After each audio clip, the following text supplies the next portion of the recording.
आप सब लोगों को मेरा नमस्कार, सबको मेरा प्रणाम, सत श्री अकाल। हमारे देश को आज़ाद हुए 75 साल हो गए। आज़ादी बड़ी मुश्किल से मिली थी।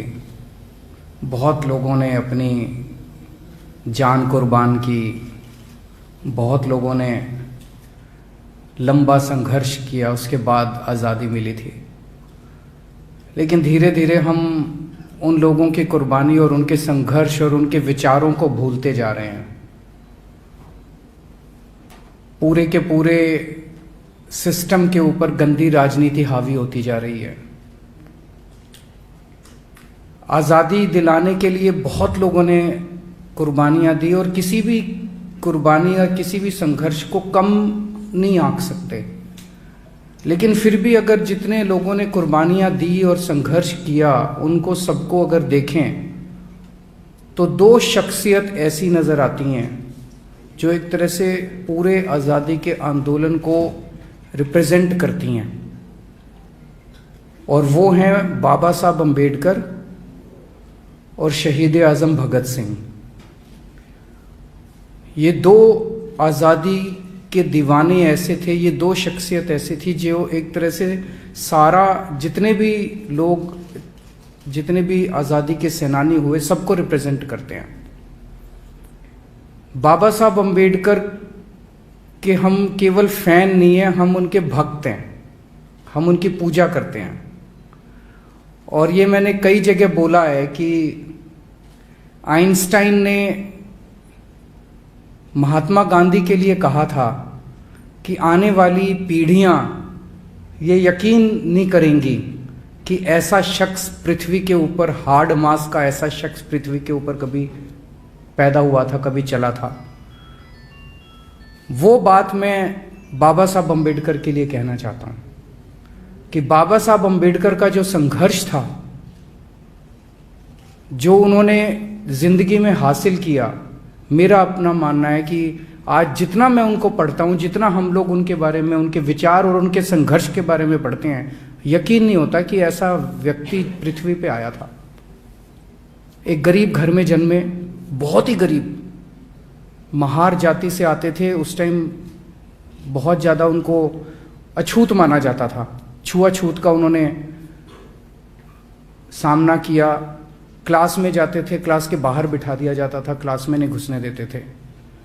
वो शख्स जो एक छोटे से गांव से इतने गरीब घर में, उनके खाने को नहीं था, कई भाई बहन थे, वो वहां से निकल के वो शख्स अमेरिका से और लंदन से 2 PhD की डिग्री लेके आता है। मैं तो सोच रहा था 1914-15 में इंटरनेट भी नहीं था, कोई जानकारी भी नहीं थी, उनको पता कैसे चला होगा कि अमेरिका में ऐसी कोई यूनिवर्सिटी है, कैलिफोर्निया यूनिवर्सिटी है, लंदन स्कूल ऑफ इकोनॉमिक्स है, वहाँ फॉर्म कैसे भरते हैं, फॉर्म कहाँ से मिलते हैं, वो पता नहीं उन्होंने कैसे सारा, और फिर स्कॉलरशिप का इंतजाम किया और फिर वहाँ गए और फिर वहाँ से PhD करी और 2 PhD करी। आज के ज़माने में एक विदेश से, हम अपने बच्चों को कईयों को विदेश भेजना चाहते हैं, एक PhD करना मुश्किल है, एक बाहर से पढ़ाई करना मुश्किल है। उन्होंने 2 PhD करी, मास्टर्स की, खूब सारे कई सब्जेक्ट्स के अंदर उन्होंने मास्टर्स की डिग्री करी। उसके बाद देश का संविधान लिखा, देश के कानून मंत्री बने। उन्होंने अपनी जिंदगी में शिक्षा को सबसे ज्यादा महत्व दिया, सबसे ज्यादा महत्व उन्होंने शिक्षा को दिया। उनके और शहीद आज़म भगत सिंह के रास्ते अलग अलग थे, लेकिन उनकी मंजिल एक ही थी।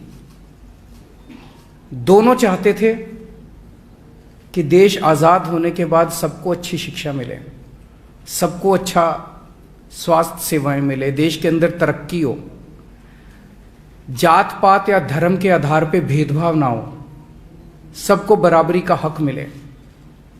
कोई अपनी जिंदगी में सफल होता है, ये इस बात पे निर्भर नहीं होना चाहिए कि वो किस जाति में पैदा हुआ।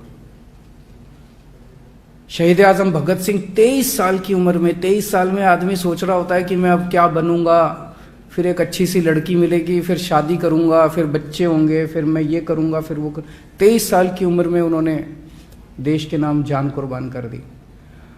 तो दिल्ली में अभी मैंने ऐलान किया था 26 जनवरी के मौके पे कि दिल्ली के हर दफ्तर में, दिल्ली सरकार के हर दफ्तर में बाबा साहब अम्बेडकर और शहीद आज़म भगत सिंह की तस्वीरें लगाई जाएंगी। आज हम ये ऐलान करते हैं कि पंजाब में सरकार बनने के बाद पंजाब सरकार के किसी भी दफ्तर में सीएम की या किसी भी नेता की फ़ोटो नहीं लगाई जाएगी।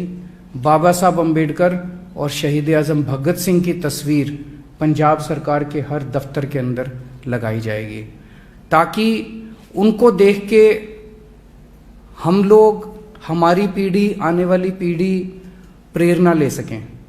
जितनी बार हम उनको देखेंगे उनके संघर्ष हमें याद आएगा, उनकी कुर्बानी याद आएगी और उनके विचार याद आएंगे। तो दिल्ली सरकार, मैंने ऐलान किया था कि दिल्ली सरकार बाबा साहब अम्बेडकर और शहीद आज़म भगत सिंह के विचारों पे चलेगी। पंजाब सरकार भी शहीद आज़म भगत सिंह और बाबा साहब अम्बेडकर के विचारों पे चलेगी। Subscribe now and press the bell icon. Never miss an update.